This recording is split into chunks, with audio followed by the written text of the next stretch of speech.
Okay, cool. Hello, everybody.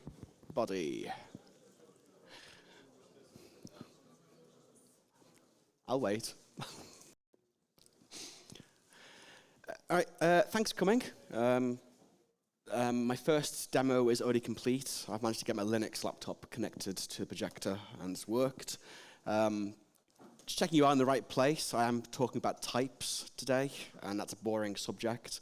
And there's a lot more of you here than would normally be at one of my talks, because normally I'd have called it something about functional programming and not mentioned C#. And I don't, actually, you know what? The half this talk is about C#. It's a C# talk. So I've hoodwinked you into coming to a functional programming talk. Just FYI, okay? I make no apologies for it. We're not really talking about functional programming. We are talking about types. There is a difference, as far as I'm concerned. I've worked in many languages. Clojure, which doesn't really have types, but is supposedly functional. It's not. Erlang, which is supposedly functional. It's got functions, I guess, but it's really not. Haskell, yes, it's a functional language, but it's really all about the types. And obviously F#, which I guess 4 people probably use in the whole wide world. Any of them here? No? F# users? Just make yourself, come on, normally you're very loud about using it. I mean, no, okay, well, exactly. We know about that. So yeah, this is a talk about C# and also Purescript. Now, you don't need to know Purescript for this talk, just FYI. It's something that I work in day to day. It's basically a Haskell. Can I just get a quick grounding in who I actually have here? I assume you're all C# developers. Yes? Yeah, I mean, it's a given. Do we all know what Haskell is, don't we? We've heard of it. Yeah, exactly. Maybe even used it. I mean, you know, yeah. I mean, these things exist. You can use them. They're wonderful and fine and great. Purescript is a Haskell, effectively. It's opinionated. Just a quick back thing about myself. I am an ex-enterprise.NET developer.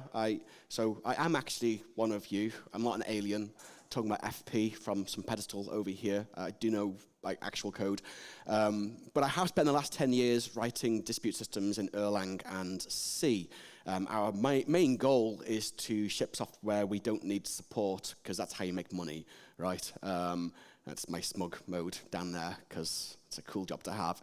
Over the years, we've made changes to our code to make things better for ourselves, to better achieve that goal, and that includes not writing Erlang, but writing Purescript, which we compile into Erlang. I think we're one of 3 companies in the wide world that do that. It's quite niche. My job prospects are not good if we ever fail as a company. No one's going to hire me. Never mind. We've stopped writing C. We now write Rust and C. There are some things for which Rust would just be a lot of extra steps for very little benefit. And rather than JavaScript, we'd be writing Purescript. A little note down here, we actually write a lot of TypeScript for our public code. We ship SDKs to people, and nobody wants to have Haskell inflicted on them. It's unfair if you are a company working against our stuff using TypeScript. And there's a disclaimer there about me as well. I've spent the last 4 weeks writing TypeScript and nothing but TypeScript, and my brain is just filled with TypeScript. Did you know TypeScript's not crap? It's actually nice. Yeah, I mean, I've had a wonderful time in it, I have to say. I wrote a POC with no types at all and added my types, and it all just kind of worked, and awesome. Great stuff. Anyway, as a consequence of that, my brain's all like full of goo, and I looked at my Purescript code examples yesterday that I prepared a month ago and went, what the fuck is this? So hopefully I'll be able to do them. We have a product, but obviously no one here works in video streaming unless I'm very, very lucky. So this is not a marketing pitch, but we have a cool mascot, so I wanted to show you that. And there's no ivory towers here. I still don't really know what a monad is, and I've been writing Purescript now for like 8 years, so I don't think it's important. I know it's just one of those things people like to use. And the disclaimer is, the last C# I wrote was for an April Fool's project. I wrote a wrapper around Erlang, so you could call and build gen servers inside .NET, so you could write things in VB. It was awesome. It was fully functional. It was possibly the worst idea ever, though. So anyway, in this talk, just focus on the concepts. Don't try and understand my Purescript. You really haven't got to. It's not that important. I'll give a high-level, wavy arm overview of some stuff. And if I get the C# wrong, publicly shame me. Just say, Rob, you're an idiot. That's wrong. Do it this way. Why would you do that? That's ridiculous. Because I'd do it to you, right? We're all friends here. Anyway, there's my discussion about TypeScript. That's my TypeScript face. There is one speed. It's my speed. I've got 40 minutes to get through a lot of content. And to be honest, the last 10 minutes is really cool, but also not useful for any of you. So if you don't get there, we don't get there. I'll show you afterwards. I'm not here to convert you to do anything in particular. I'm not here to be mean about C#, although I might be by accident. And I don't recommend you go and write the C# like I'm going to show you everywhere right away, because that'd be really silly. I'm going to waffle about types, and it'll be over. I'm going to start off with a really, oh gosh, that's very, is that visible at the back there? Shall I go white? Let's go white. So it's not good. Is that not good? Yeah. That'll do, won't it? Okay, cool. The power of Vim. I got in. I might not get out. So quickly about types, right? We talk about objects, we talk about methods and functions and blah, blah, blah, blah. And I want to show a very, very simple example of something that just gets up my nose about languages like C#, Java, TypeScript, and whatever. Got some code here. I've got an object called shape over there, and I can write some code over here, and there's a problem with this code right away, right? I've written a function here that returns a shape, and I'm actually returning null, and down here, that's going to cause an exception, and that's atrocious, right? When I talk about types, I talk about things like this. It's quite nice that we get a warning when we run this. It's a useful thing. But if you use, I would say, a real language, there is no way of constructing null. It doesn't exist. You cannot create a null object, right? And this is like a really important concept, right? I've got a shape. This is Purescript, by the way, just FYI. I assume it's not too scary. I've got a type called shape. I've got a function called createShape, and there's no way here of saying, oh gosh, I've got no cursor when I'm white. That's nice. There's no way of doing null. It doesn't exist. Can't do a thing that crashes. Now, obviously, in C#, there's various compiler options and things where you can make things better for you, and you can have the need to actually say, well, that can be null, and say a question mark after it, and that means you can do optional chaining and things like that, much like in TypeScript, and that's really good. And I advocate that you do this and never utter the word null ever where this isn't going on. But whatever. In a language like Purescript, I'm getting to a point, by the way. We all know about null. I'm not teaching grandma to suck eggs. In a language that doesn't have null, you still need to have some way of constructing an object that doesn't exist. And in Purescript and Haskell and such like that, you use something called maybe. That's this thing just here. And down here, my createShape function can turn a maybe of shape, which is, in this case, a just shape. And I can call this function here, which is for shape draw. If the shape exists, draw it, right? Okay, very useful. There's no way of constructing a null object here that will allow my application to compile. If I turn this just into a nothing, and I ran this code, nothing would happen. It would compile, it would run, but it's all type checked and all wonderful and fine and great. You don't have, that's equivalent to your question mark inside your C#. The thing is, there's no context information around that null. And I want to talk about this very, very briefly. This is something that just upsets me all the time. In C#, if you want to have an error of some sort happen because you couldn't construct an object, you would probably do one of three things. Return a null. Okay, you're not going to do that because I told you not to. You'd throw an exception. Who here would throw an exception? Do you like exceptions? With low exceptions, you throw exceptions, and then someone hopefully catches them. Probably not. Or you can return some kind of value signifying whether the operation succeeded. And it turns out in C# or .NET rather, you can install a package which will give you a result type of some sort. That's the thing you have over here. And instead of returning a question mark result, you can return an actual result. So down here, I've got result shape here, error, no shape for you. And down here, I can say, if there's a value on that shape, please draw it. And that means in the actual output, I can ship an error information around with my object as I go along. And that's really good. The same thing happens in Purescript over here. You've got this either thing you can bring in instead of maybe. I can turn a right or a left. Don't get me started on why it's called right and left. It's not useful for anyone to read that and know that left is an error and right is success. It's just something that you get used to in these worlds. But crucially, this function down here hasn't changed. The usage hasn't changed. I can just say, if that thing exists, then do something with it. And that's really useful, right? So for my maybe and my either example, my usage doesn't actually change. Now, while I advocate in C#, if you don't already use these result libraries, actually starting to, because they're really, really good, there is actually like a bit of a problem with them. They are available. Nobody uses them because there's loads available. You can choose a results package, and they're not compatible with each other.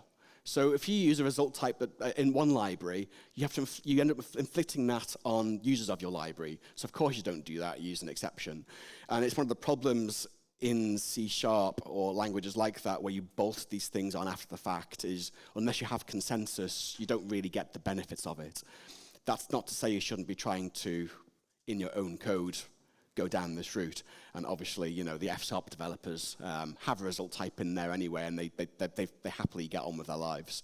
But don't worry about it, because other languages also fail in this regard. Any Go developers here? Well, that's probably for the best. Oh, yeah, I'm sorry. Error handling in Go is just this and always will be this, and they've argued against this forever because it's too complicated. And there's no saving some people, is my, there's no saving some people. There's just, yeah. This is actually a believable photo of Go programmers when they first discovered Haskell. Just FYI. That's, So anyway, common context. In C#, you throw an exception for your context. By default, that's how you do things. Totally atrocious because you kind of rely on someone catching that, and there's no way of really telling the consumers that's what's going to happen. You can use a result type, but they're incompatible with other people's result types. You can return to some kind of arbitrary tuple. I guess some people probably do that. You can turn true, false with some value or whatever. That's kind of cool, I guess, but again, incompatible with people's. And it's incompatible with null forgiving syntax. And there's just no consensus on this. As far as I can tell. And again, I'm looking from the outside here. I did a little survey of code bases in C# going, what are people doing around this? And the answer was throwing exceptions, which made me very sad. In Purescript, you just use any option type. It could be a maybe, it could be an either, it could be anything. And they're all compatible with each other because of the way the language works. I'll explain more about that later. It just is, which is nice. Anyway, speaking of options, the C# enum. Who likes the C# enum, right? It's a beautiful thing. It is one of the worst things on this planet. This is dated a little bit, Steph first put together, because he's out of the picture now, but she's very much in the picture, and she is still one of the worst things on the planet. So, do you know who she is? Ah, exactly. Yeah, she's in the news lately, isn't she? Absolutely horrendous human being. Not to get political or anything. Anyway, the C# enum. Oh, well, yeah, I'm just not. Sorry. I really shouldn't. It's a terrible, terrible idea. I could be in a room with Tory voters. I could ship them over by accident, you know. So I've got a C# enum here, and I've got some code. And the wise amongst you will see a problem with this code right away, right? I've got a switch statement here over my enum, printing out various things, and I can obviously use that, and I can call my function over here. And if I compile this, I'll get a warning because it's not exhaustive. My switch statement isn't exhaustive. And how do you make a switch statement exhaustive in C#, anyone?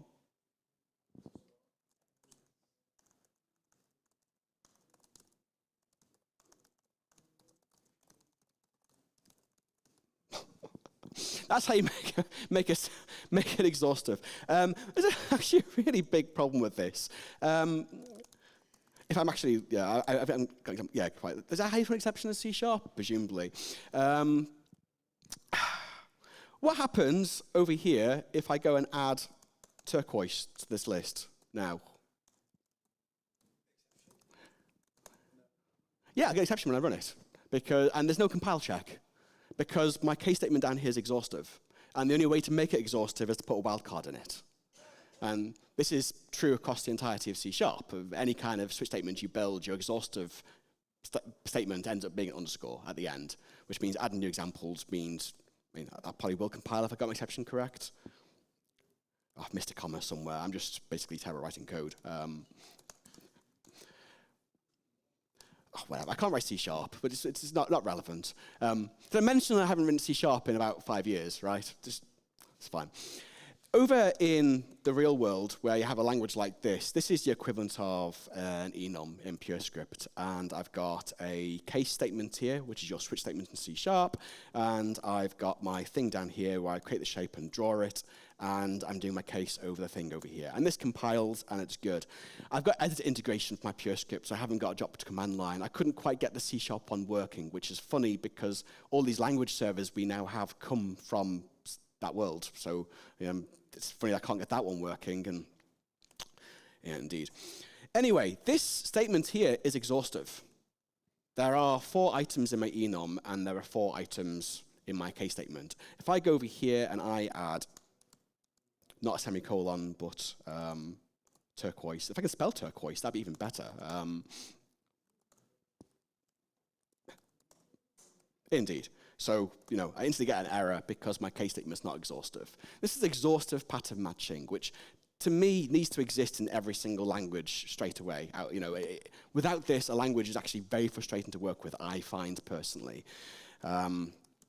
But hey-ho, that is life. Why is this the case, anyone? Do you know why this is not exhaustive? Why the C# compiler can't do that? Well, the answer is because in enum just an int. Yeah, exactly. I can just... How do you cast in C#? It's... Where's my goddamn cursor?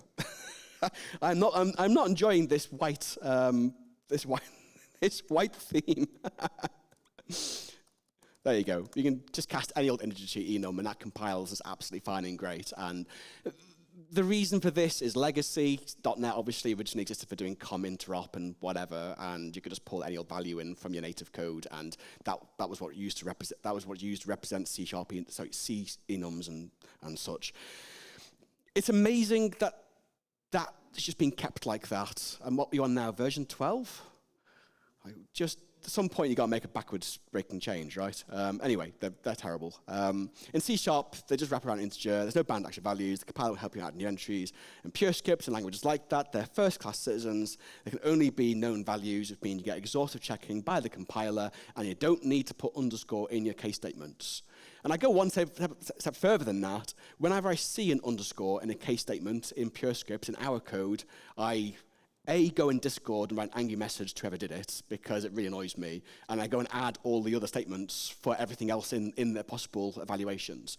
Because the problem with the underscore is as soon as you have that, you add new values, you're not catching it anywhere else, and that sucks.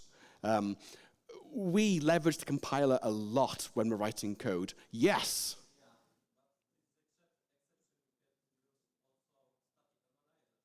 Oh, of course you can, yes. Of course you can use static analysis past the fact, and you can, there are tools that exist. I should probably say that, and you are utterly correct in pointing it out.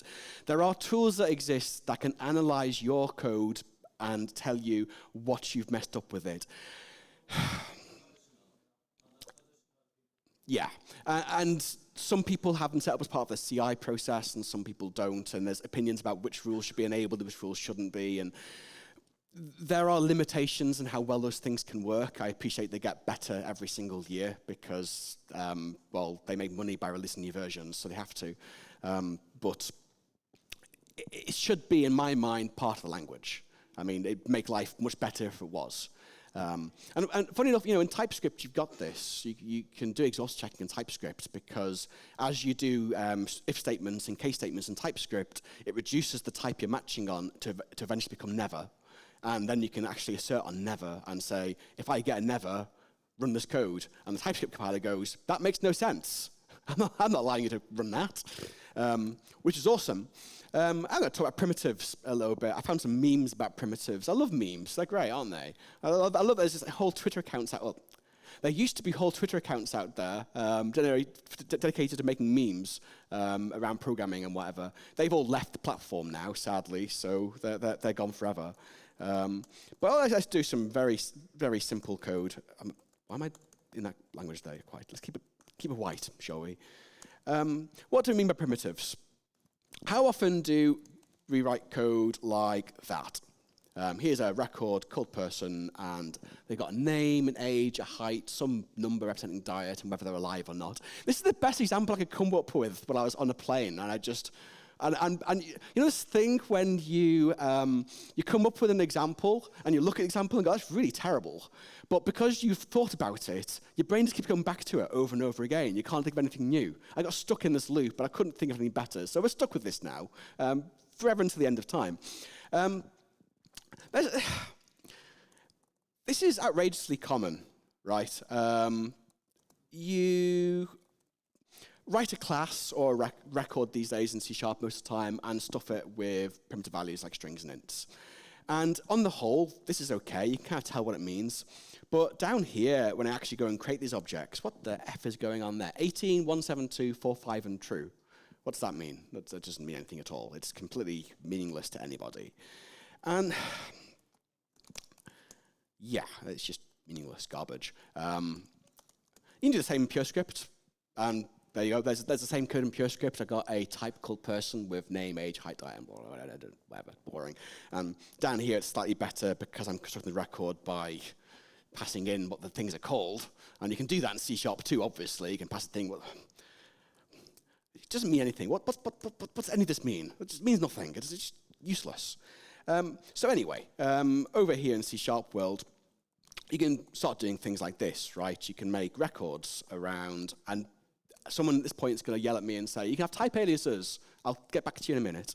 I know you have type aliases. Do you know they're improved in C# 12? I do, because I looked at C# 12 release 2 days ago and went, there's nothing new in there other than type aliases. Marvelous. So I've defined a record here for each of the things that were previously primitives, which means down here, when I create my person, I can actually say, well, actually, name is a name, and age is actually years, and the height is centimeters, and your diet actually represents quality, and your mortality is whether you're dead or alive. It's not a Boolean. We have this thing called the Boolean trap. That's what it's called when you put a Boolean into a function or a struct or a record somewhere, and then you forget what it means, and you're passing the wrong true or false somewhere down the road, and everything goes to shit. Basically, whenever I see a Boolean in my code, I go, no, that's not happening. I change it into an AGT of some sort, or in this case, an enum, which are awful, but whatever. Booleans are actually one of the worst things on this planet. I corrected my statement from earlier. Booleans are terrible. Enums are not quite as terrible, but they're really terrible. And Suella Braveman's down here, down the bottom somewhere. She's underneath both those two things. Anyway, down here, I can obviously write some code, and if I use this stuff now, we'll see that Billy Bob now actually, when I create Billy Bob, it actually kind of makes sense as to what I'm actually trying to create here, because I've actually used some real values and such. Now, I do have a slight problem over here where I've written a function here to determine whether someone needs investigating or not. Basically, if they're dead and had a really good diet and they're young, something probably went wrong. It's suspicious, right? In order to do some kind of comparison or whatever, I need to take the values out of my records over here, and suddenly I'm comparing these things against, well, numbers again, which are completely meaningless, and that's just useless, right? So obviously what you need to go and do over here is when you create your records, put operators on them, do this stuff over here. Now again, you're going to scream at me here and say, type aliases exist, right? Type aliases don't give you compile errors. If you pass in if you have two type aliases around int and you use the wrong one, it doesn't actually count as an error because you're still passing in an int. These things actually give you type safety. You can't pass in the wrong value into a function if you have a primitive around these things. Now, I believe you have like different ways of doing this in C#, like value structs, and rather than records, you can pass things with value rather than reference. And I don't care what you use for these things. The concept's what's important here. I'm obviously interested in hearing about all the better ways of doing things. Over here in the other language, you do the same kind of thing. You can new type objects up. Now this is equivalent to an alias with an extra step in that we've now got this wrapper around each of our primitive types, years, centimeters, quality, and whatever, and the function down here works. And obviously down here to do my comparison, I have to actually construct these objects to make it work. And this actually doesn't compile, or shouldn't compile. No, indeed not, because I haven't done a certain thing. At a compile level, in Purescript and Haskell and languages like this, those new types get elided. They get thrown away. So the compiled code just has integers and strings and such. There's no cost to putting these in here. All of the cost is a compile time, which is great. Obviously, what I can then do is I can derive all the instances for various operations on these new types I've made over here. So if I want to compare years to years, or want to sort them, I can just use the underlying type to do that for me, and I get that for free. That code there is the equivalent to defining operators here. I remember looking at this and not liking it for some reason, but I can't remember why. Something about these greater than and less than operators in C# that seemed to be a gotcha when I looked at them, but I can't remember what that was now, so I'm sure it wasn't important. I think the main thing really is you have the ability to wrap up primitive types into higher level objects, so you can pass them around. Obviously the classic examples, things like email address, yes.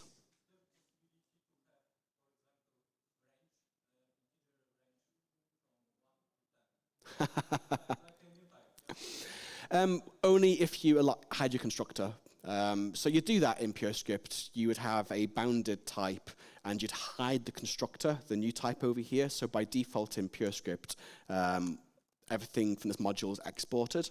But you actually say, well, I'm exporting only years and not the constructor. So you can never construct a years that hasn't got the right values in it. Obviously, you can do the same in C#. I assume you can force people to use constructors in these record types. I have no idea if you can or not. I assume you can. Can you not? Oh, that's sad. Okay, well, in that case, internal constructors and static constructor methods with exceptions when you know what I mean? Yes. It is nice if you can only construct objects that make sense. I hadn't actually thought about that in C#. I just assumed it's something you could do, hiding your constructors and making sure you can only construct things that are valid. Because a classic example would be things like email address, right? If you have an email address type and you know the string inside there is a valid email address, it makes a lot of things much easier down the way, because you can build all your operations against this thing called email address and know it's always going to be valid. You haven't got to do all the checks you would ordinarily need to do. It's a good thing. In this world, you absolutely can do that. And this is really important. So it's a really useful concept. And that, by the way, is what I'm trying to share today, is just these concepts exist. Whether they're applicable to your use case in C# or not is kind of irrelevant. I mean, it's just nice to look over the wall every now and then and just see what's available. So yeah, in C# you can use structured records to wrap the primitive types, but as far as I know, no one really does this apart from the hardcore DDD crowd. They're the blog entries I found describing how to do this in C# in the first place, and no one else seemed to be talking about it, so I imagine it's fairly uncommon. It's a lot of ceremony for little perceived gain. I can't imagine going into a .NET Enterprise development team and saying, right, we're wrapping up our strings into record value types because it makes things safer. It's not easy to justify up front like that without actually thinking about what that's going to save you down the road. Say a lot of the time, it probably is worthwhile, but it's all about avoiding states that are invalid. In Purescript, you absolutely do this. You don't use primitives. You don't have strings stuffed everywhere, booleans stuffed into random places, and ints just randomly left, right, and center. You generally have a new type. Everything is new type. You derive all the common behavior you want to, like comparisons and sort operators. And it is common to the point where actually passing strings around just feels really wrong, which is that first example there, string, string, string, types are a lie. Well, they are, absolutely. And that makes things more interesting in a way because you can hide operations that don't make sense. So in Purescript, for example, there's various duration types. So you have milliseconds, seconds, minutes, months, years, whatever, and they're all just number at the end of the day. But what does adding 2 seconds together mean? Well, obviously that means adding seconds together, you've increased the duration. What does multiplying 2 seconds together mean? Nothing at all. So why have that operation in the first place? Why be able to multiply seconds together? It makes no sense. Yes, scaling seconds by an integer makes perfect sense, 5 times that interval, but you don't go 5 seconds times 5 seconds. That makes no sense. So why have that as an operation? So you can get rid of these things straight away. So no type aliases aren't the same thing because, well, you can pass a string in no matter what you call it, doesn't matter. And you can do the same in Purescript. You can just define type aliases and use them, and it's a terrible idea. Right, modeling variants. This is now it's getting more interesting stuff. ADTs. Who here knows what an ADT is? Okay, good. 3 people. There are whole conference talks done on just ADTs alone because you can do some really cool things with ADTs. I think Kotlin got them last year or so, and the next DevConf, there are like 3 conference talks all about just ADTs and using them effectively in your code base because they're quite powerful. I'll show you what an ADT is before looking at the C# because this is the perspective that I'm coming from. When I first started building this talk, it was going to be an absolute rip into C# for being absolutely awful. And I thought, A, actually no one's going to want to see that, and B, you'll all hate me, and C, upon doing it, I realized C# wasn't actually awful, and you could actually replicate a lot of these things in it. So that was a nice surprise, actually. C# wasn't awful. Similar to my TypeScript wasn't awful revelation earlier this week, actually. Anyway, I've written some code here called lockbox simple. And I've got this type over here called lockbox, which is using primitives. Again, are we locked or not? What's the secret being held inside the lockbox? And what's the password required to open the lockbox? And, some very simple code down here saying, set the secret. If it's locked, then don't do anything. Else set the secret. Get the secret. If it's locked, don't return anything. If it isn't locked, return the secret. If you lock it with a password, you set locked equals true and set the password. If you unlock it with the right password, you unlock it with the right password. And obviously, if you shake it, it rattles when there's a secret inside it. Not complicated code. Managed to keep it nice and simple, which is good. There's a problem with this code. Why does password exist when it's not locked? It doesn't need to. It's completely irrelevant. Why have that as a thing? I would count that as an invalid state. Having values lying around when they're not being used for the particular state an object is in is just a bug waiting to happen. Because you might end up writing code that decisions on that. And then it's decisioning on it, but it was left in the state it was in previously, and you're no longer in a state where that thing's valid. So in this world over here, we'll ignore the new type example. Obviously, woohoo, I've new typed my objects up. Let's go straight to ADT. You might actually represent your state instead with an ADT. We can be one of these 2 states. We might be locked with a password or unlocked, in which case there's no password. And obviously we do some deriving of some values here, so you can compare passwords with each other and whatever. And my lockbox now looks like this. We've got the lock and a secret. And over our lockbox, if we're unlocked, then the secret, get the secret, same thing over here. And down here, when you lock it or unlock it, you change your state. And this is what an ADT is. It's a discriminated type. In TypeScript, you can kind of do this. You could build discriminated types up. In C#, it doesn't really exist as a concept, so I'm going to show you how to emulate them in C#. But the whole point is that you want to try and wrap up your state into compartmentalized units which make sense together. Therefore, get rid of state that doesn't make any sense when you're in a certain state or not otherwise. You'd actually go one step further here, to be honest, and stick the secret inside the lock itself, because if you could only have a secret if it was locked, for example. Anyway, C#. Let's look at the simple C# example, which looks a lot like the Purescript example, really. We have our primitive types in a class over here, and we can turn a secret, which is a maybe string, or a string question mark in the case over here. And that's all very well and good. Looks the same. Simple records, there we go. Well, obviously, we'll build some new types around password. Makes perfect sense, because maybe you've got some rules about what passwords can and can't be. We'll naively say, well, actually, our status is going to be locked or unlocked to begin with, because that makes perfect sense. And we'll keep the same 3 fields over here. And the rest of the code doesn't really change, right? We've built some types up around our primitives, and things are much better.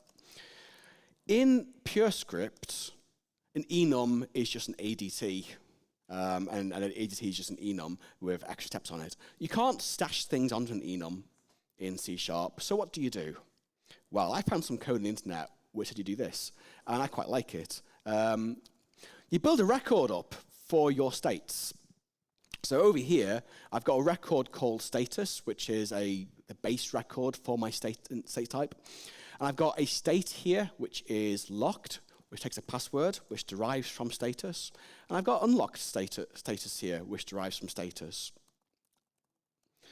And then I can say, well, what is my status? Am I locked or unlocked? Oh, crap. I've just jumped over here. There we go. And in doing so, let's go to our lock and lock. There we go. When I'm unlocking and locking down here, to put myself into a certain state, I can just new up the appropriate state I'm meant to be in. So I can say, well, actually, you're locked with a password, or you're unlocked with a password. And because you've got pattern matching now in C#, you can do things like, if the status is unlocked, then actually do this thing over here. If it's unlocked, then do this over here. And you can actually build up some relatively complicated discriminated types out of inheritance chains with records in C#. Now, obviously, again, there's caveat here. You don't want to go about and start doing this everywhere in your code base because it's ridiculous. But it's interesting that you can look at records as being these objects you can use in this way. And again, the DDD crowd seem to be quite big on that. And I'll say I don't hate it. The only problem with this is if I end up doing a switch statement around my state here, is once again, I don't have exhaustive pattern matching on this. So I've got my underscore throw exception thing again, which kind of sucks. It's a bit of a shame. But hey ho. So that's kind of cool. In C#, you can model discriminated unions with records and inheritance. You don't get exhaustive checking, so you have to do the whole underscore throw exception thing, which kind of sucks. But there's lots of options. Now, there's a GitHub issue here for adding discriminated unions to C#. That's about 4 years old, and the last comment was in July this year. I think it's July 12th, I think it was. The conversation's long and ongoing, and it ranges between people going, why would you want discriminated unions? They're very complicated, to we really need them in now, but how's it going to look like? And there's a lot of competing voices in that arena. So I imagine you'll probably get ADTs at some point in 2030. It could happen. And that's a bit of a shame, really. The voices saying, why would you want them, that's too complicated. I don't understand those voices, because when I go to C#, I find it unworkable without them. My whole life revolves around ADTs. That's sad, isn't it, actually? I didn't say that. It doesn't. It revolves around my dog and beer, but ADTs as well, apparently. But yeah, in Purescript, they're a core language feature. You get proper exhaustive. Just the keyboard. It's a core language feature.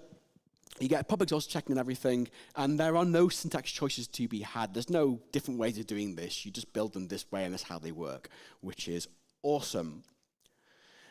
So the thing is, domain modeling is hard, right? If you have a domain with actual logic, this is where you'd actually start building stuff like this up, and most domains do have logic, so it is quite useful.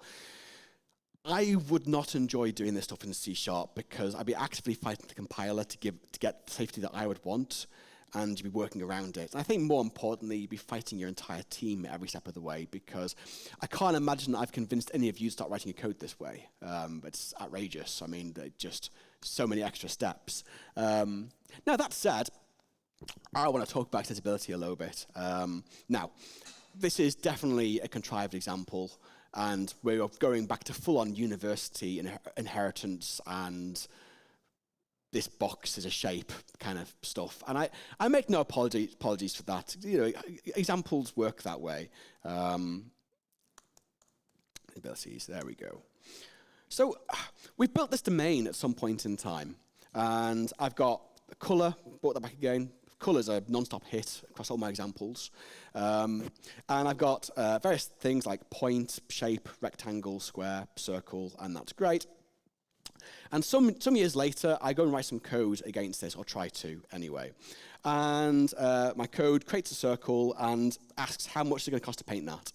So to do that, we'll calculate the area of the shape and return and multiply that by the cost per liter. How are we going to write calculate area down here? Well, I mean, there's several ways of unpacking that. One is the dumb way, i.e. down here, just write a switch statement. Oh, there's our exception again, that's nice. This is literally horrible. Where you just use the values on your types to do your area calculation. Okay, probably not. The other way is you go and edit the original code, right? And you say, I've got a base type called shape, and I'm going to inherit from shape over here, and shape has a function on it called calculate area, and everything implements that, which means down here, I can say, to calculate my area, I'm just going to call shape.calculateArea, right? And that's how you'd normally do things. You want to push your logic into your object, because we're good OOP developers, and that's what we do. And I've built my base inheritance class, and everything's great and fine. But what happens if someone then comes along and makes a shape, and you can't calculate the area? I Googled this. There's in topology, there is actually a shape called Gabriel's horn for which you cannot calculate the area for because it's a mathematical construct that doesn't make sense. Yes?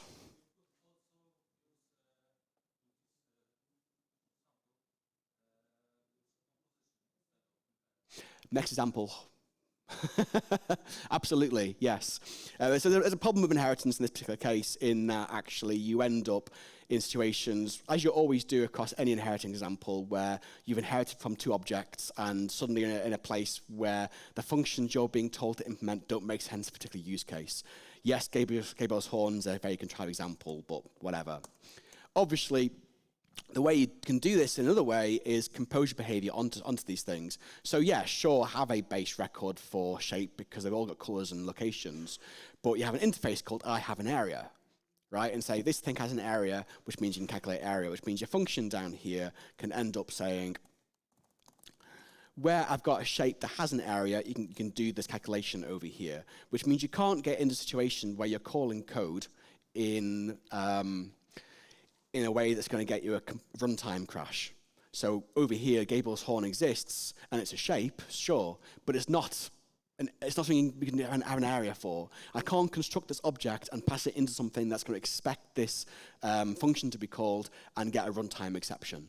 And that's really important. So you can obviously compose rather than inherit. That's not really the point of my example here. I think the real point of the example is in a language like C# or Java or such, it's actually really hard to extend code without first going back and modifying the code. You can think ahead all you want, but it's actually quite a challenging thing to do. Now, if you compare that to a language that has type classes, this is where I'm going to try and write some live code for the first time ever, and Purescript for the first time in 4 weeks, it's all going to go horribly wrong. Obviously, I've got my types here, again, my color and my point, shapes, rectangle, shapes, squares, blah, blah. I've got a calculate area function over here. I can do it the dumb way, the same way, if I wanted to. I don't get the same instance of stuff in, I can't just go, is it a shape, is it a rectangle? I've got to build an ADT for it. So here I've got an ADT called known shapes, rectangle, square, circle. And that means I can write a calculate area down here, which goes, based on each of those things, I can calculate the area. Dearie me. I've not modified this existing code, but this is unwieldy and isn't going to scale very well. So what you can actually do is you can define something called a type class. Now, it looks a lot like an interface. I can say, well, actually, I I've got objects that can have color or area. I can get rid of my, well, I can implement it for that and instead of calculate area. Come on, Rob, we can write some code. We can do this. We can write some actual code. I'm going to get rid of calculate area, and I'm going to call area over here on my known shape. I'm going to get compile time. I've got two things called color. Why have I got two things called color? That's because this has color thing over here. We'll ignore has color. There we go.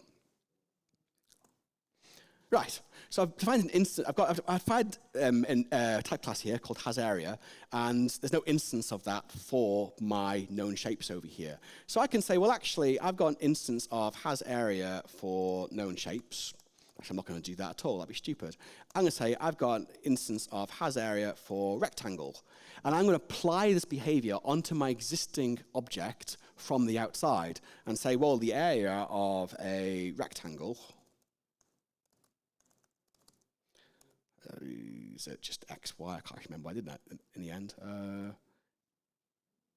Width and height, apparently. Of course it is. An area of a rectangle, width and height.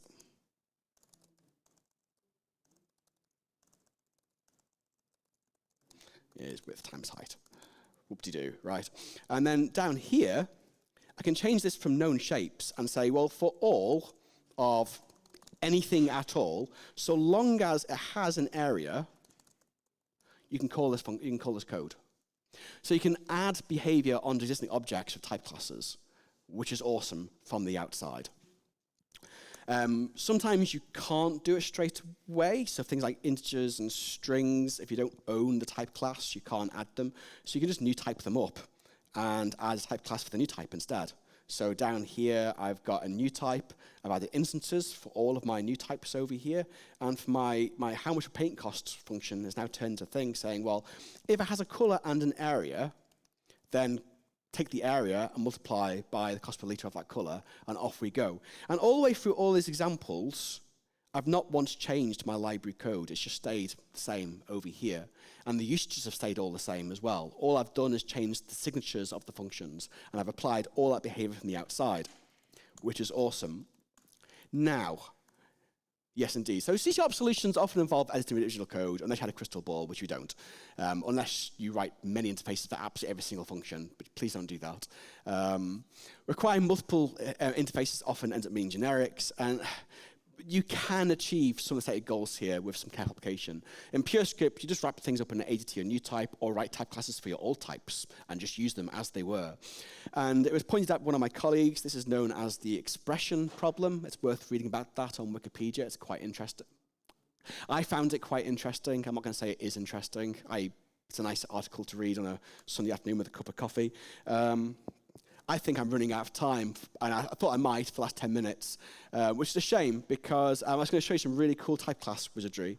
I'm going to show you what you can actually do down here. Will I do that? Yeah, I was going to show you that you can construct arbitrary combinations of things without using ADTs, and you can get to the point where at the type level you can say, well, I only accept shapes that are red, and I only accept shapes that are circular or rectangular, but only if the shape is red when it's rectangular or blue when it's on a good day or whatever. And you can do that all at the type level with type classes. It means writing code that looks like this, which is impenetrable, obviously, if you're not used to Purescript. And this is just like proper black magic stuff. It's really cool. At compile time, I actually go through all the rows I'm using when using a function and compare them against type classes I'm asking for. And then if all those assertions are true, the code compiles, and I can call the function, and nothing crashes, and it's goddamn awesome. But I'd have lost you all halfway through this anyway, because, I mean, no one's reading that. It's just like, we have thousands upon thousands of lines of this in our actual code bases in our domain for Purescript. And there's a reason for that. And you haven't got that in C# at all. It's just not a thing. You end up with things that look like this, which is pretty unfortunate.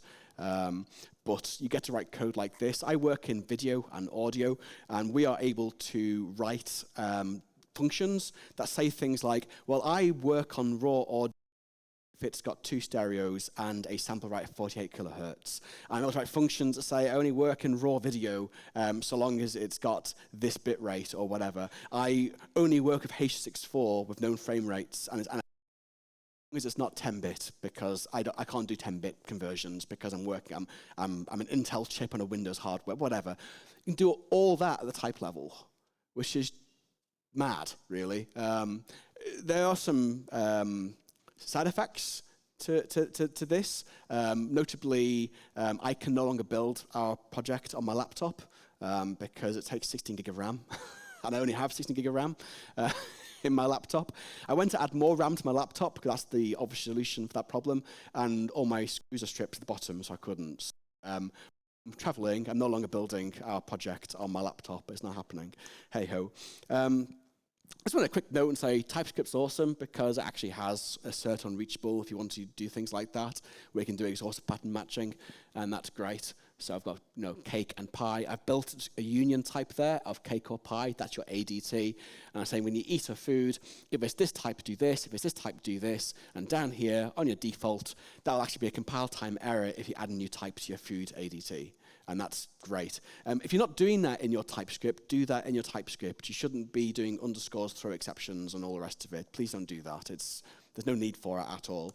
So anyway, some closing thoughts. And please do come and see me at type classes later if you want to have a really cool demo of what I was doing there, the variants and things. It is awesome.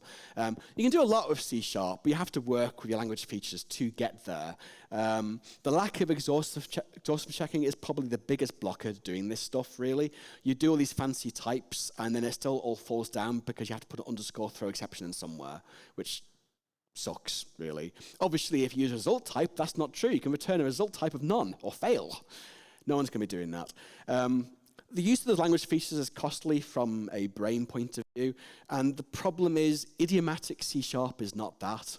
So if you go back to your teams right now and say, we're writing all our value types inside records, and we're going to model our states, inheritance hierarchies, you're going to get funny looks, and no one's going to talk to you at lunch. So, you're probably not going to do that. But it's nice to know these things are there and to have them in the back of your mind, because there's this better world that you can kind of try and build with types, and I think it's worth reaching towards.